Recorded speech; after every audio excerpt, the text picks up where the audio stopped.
दोन्ही राष्ट्रवादी काँग्रेसच्या विलीनीकरणानंतर आम्ही पक्षाचं नेतृत्व अजित पवार यांच्याकडेच देणार होतो. शशिकांत शिंदे यांनी राष्ट्रवादीच्या साप्ताहिकामध्ये लेख लिहून ही भूमिका मांडली आहे. तर अजितदादांचं स्वप्न पूर्ण करणं हीच त्यांना खरी श्रद्धांजली असेल, अशी ही प्रतिक्रिया. विलीनीकरणाचे संपूर्ण अधिकार सुनेत्रा वहिनींचे आहेत. राष्ट्रवादीचे आमदार आणि मंत्री दत्तात्रय भरणे यांनी दोन्ही राष्ट्रवादी काँग्रेसच्या विलीनीकरणाविषयी प्रतिक्रिया दिली आहे. निवडणुकीच्या काळामध्ये दोन्ही राष्ट्रवादीच्या विलीनीकरणाबाबत अजित पवारांनी मला कल्पना दिलेली होती. राष्ट्रवादीचे माजी प्रदेश उपाध्यक्ष घनश्याम शेलार यांची माहिती. उपमुख्यमंत्री सुनेत्रा वहिनींनी प्रशासनामध्ये अजितदादाप्रमाणे आदरयुक्त धाक निर्माण करावा. उपमुख्यमंत्री सुनेत्रा पवार यांना भाजपचे नेते चंद्रकांत दादा पाटील यांचा सल्ला. जिल्हा परिषद आणि पंचायत समितीच्या निवडणुकीमधील विजयी उमेदवारांच्या सोबत सुनेत्रा पवार यांची बैठक. पुण्यामधल्या सर्किट हाऊसमध्ये ही बैठक झाली आहे. पुणे जिल्हा परिषदेच्या अध्यक्ष आणि उपाध्यक्ष पदाच्या संदर्भात बैठकीमध्ये चर्चा. नरहरी झिरवळ यांच्या कार्यालयामधील कारकून राजेंद्र ढेरंगे याला लाच घेत असताना अटक करण्यात आली. मंत्रालयातल्या कार्यालयामध्येच एसीबीनं रंगेहात पकडलं. मेडिकल दुकानाचा निलंबित परवाना पूर्ववत करण्यासाठी मागितले होते 50,000. तडजोडीच्या नंतर 35,000ची लाच घेत असताना अटक. लाच प्रकरणाशी संबंध सिद्ध झाला तर राजीनामा देईन, अन्न आणि औषध प्रशासन मंत्री नरहरी झिरवळ यांची प्रतिक्रिया.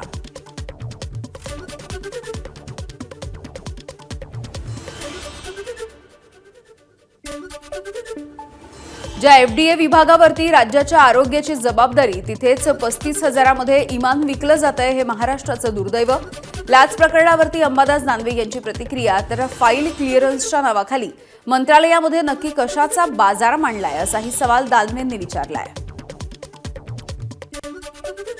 चंद्रपूरमधल्या महापौर निवडणुकीमध्ये भाजपला पाठिंबा देणाऱ्यांवरती कारवाई होणारच. खासदार संजय राऊत यांची प्रतिक्रिया. तर सत्तेसाठी भाजपच्या सोबत जाण्याची पक्षाची भूमिका नसल्याचं राऊतांकडून स्पष्ट.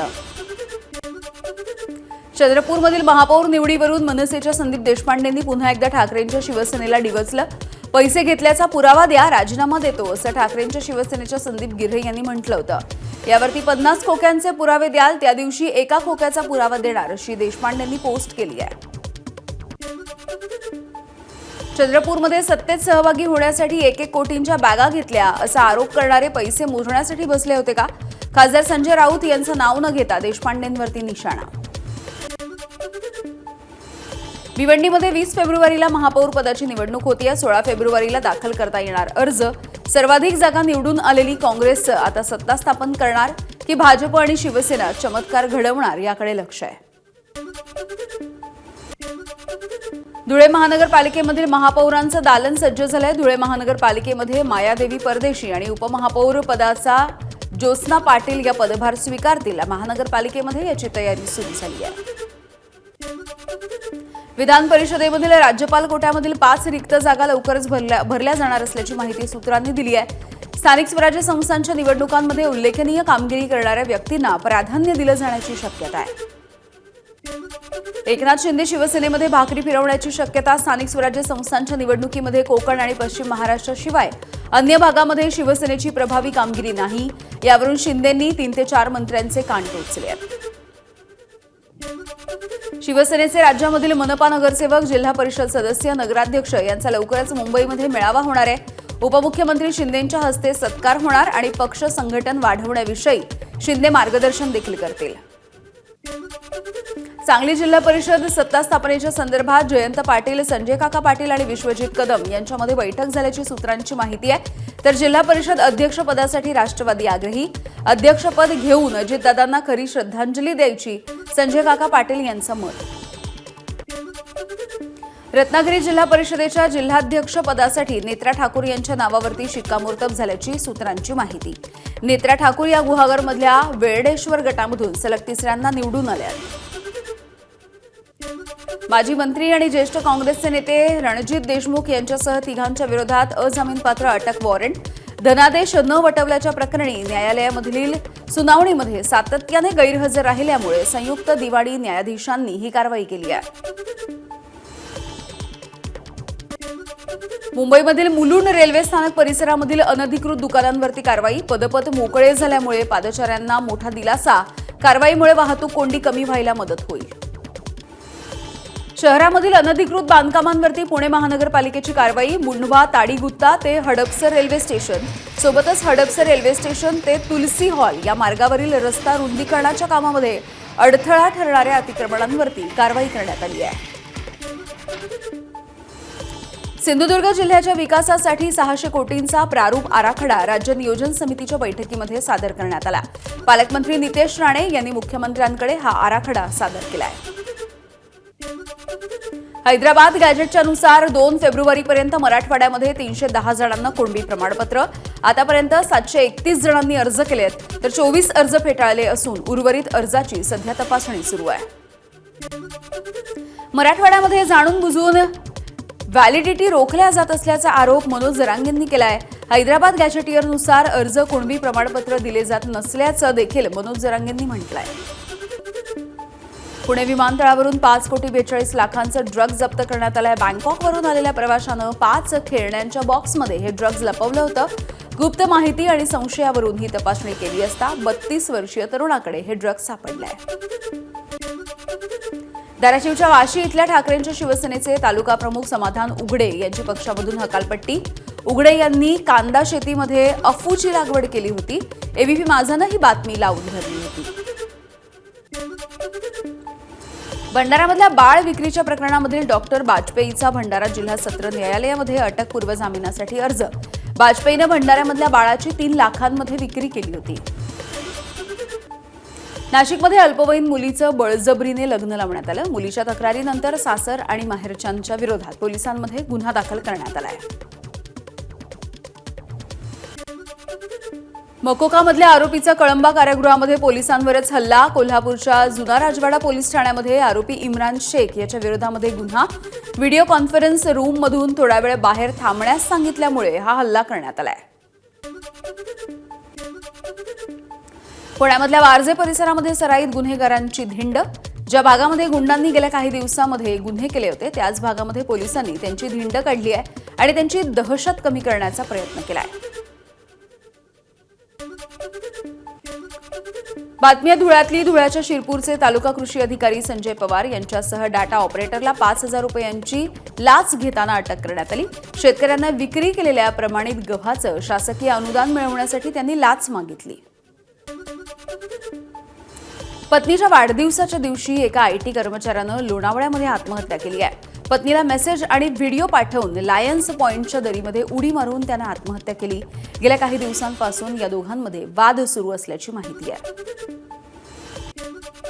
जालन्यामध्ये भोकरदन या ठिकाणी गुत्तेदारीच्या वादामधून घर जाळण्याचा प्रयत्न झाला.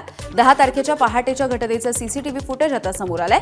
अनिल पाटील सोबतच अजून एका आरोपीच्या विरोधात गुन्हा दाखल करण्यात आलाय. गोरेगाव पूर्व इथल्या गोकुळधाम परिसरामधल्या 45 मजली इमारतीच्या 9व्या मजल्यावरती आग लागली आहे. गोकुळधाम परिसरामधील कृष्णा वाटिका रोडवरच्या डीबी वूड या इमारतीला ही आग लागली. सुदैवाने जीवितहानी झाली नाहीये. आगीवरती नियंत्रण मिळवण्याचे प्रयत्न अद्यापही सुरू आहेत. वसई पूर्वेच्या कामण इथल्या आयशा कंपाऊंडमधल्या एका कंपनीला भीषण आग लागली. परिसरामध्ये आगीचा भडका उडाल्यामुळे धुराचे लोळ पसरले. आगीचं कारण अद्यापही अस्पष्ट आहे. नंदुरबारमधल्या तोरणमाळ आंतरराष्ट्रीय शाळेमध्ये पाण्याचा प्रश्न गंभीर बनलेला आहे. विद्यार्थ्यांना नाल्यामधलं पाणी पिण्याची वेळ आली आहे. 1,700 विद्यार्थ्यांसाठी केवळ 3 नळ आहेत. शाळा प्रशासनाच्या दुर्लक्षाचं धक्कादायक वास्तव सध्या समोर आलंय.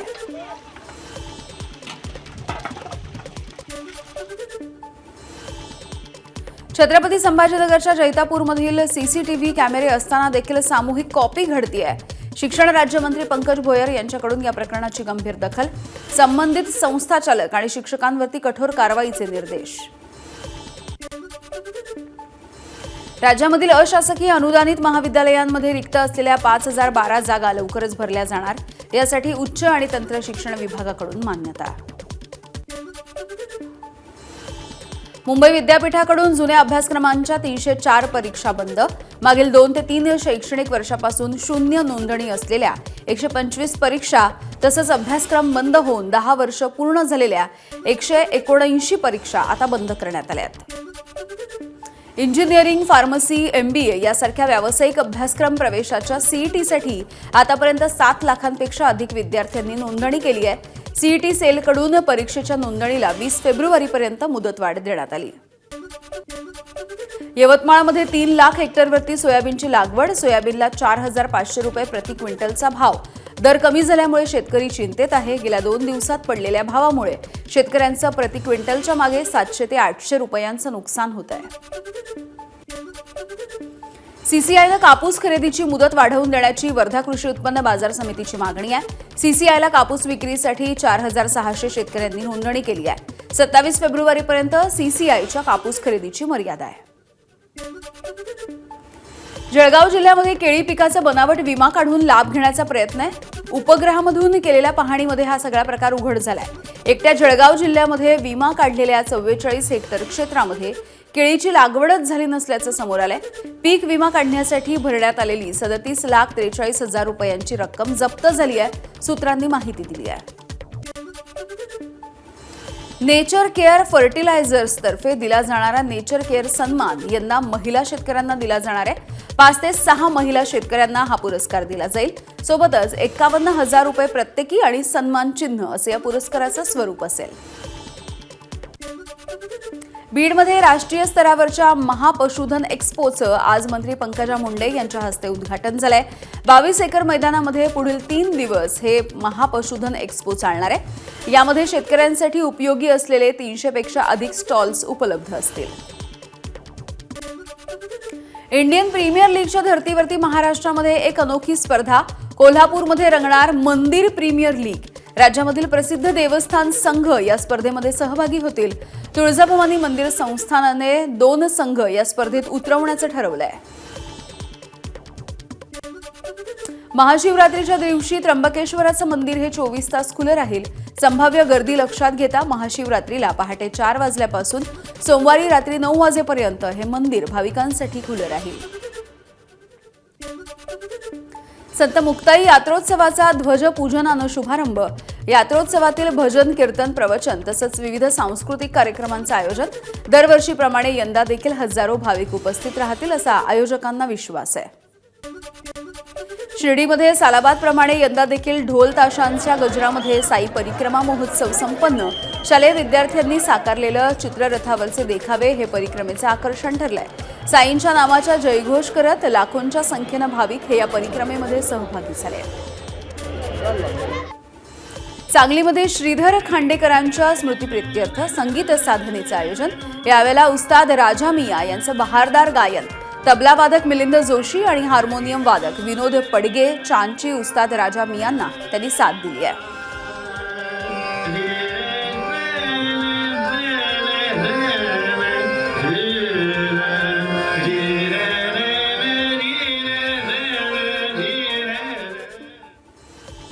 नागपूरमध्ये केंद्र सरकारच्या PM ई-बस योजनेच्या अंतर्गत महानगरपालिकेला 50 ई-बसेस देण्यात आल्या. उद्या पंतप्रधान नरेंद्र मोदी हे ऑनलाईन पद्धतीनं उपस्थित राहतील आणि या बसेसचं लोकार्पण होईल.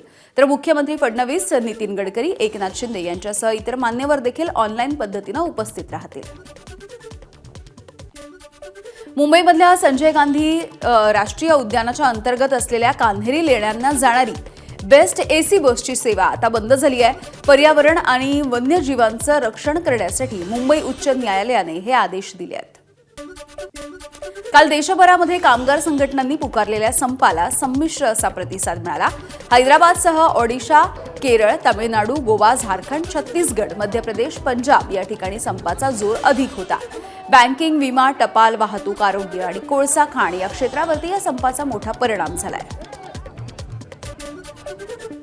रत्नागिरी कोल्हापूर रेल्वे मार्गाच्या चर्चेनंतर कोकण रेल्वे अन्याय निवारण समिती आक्रमक झाली आहे. चिपळूण कराड रेल्वे मार्गाच्या कामाला आधी सुरुवात करा.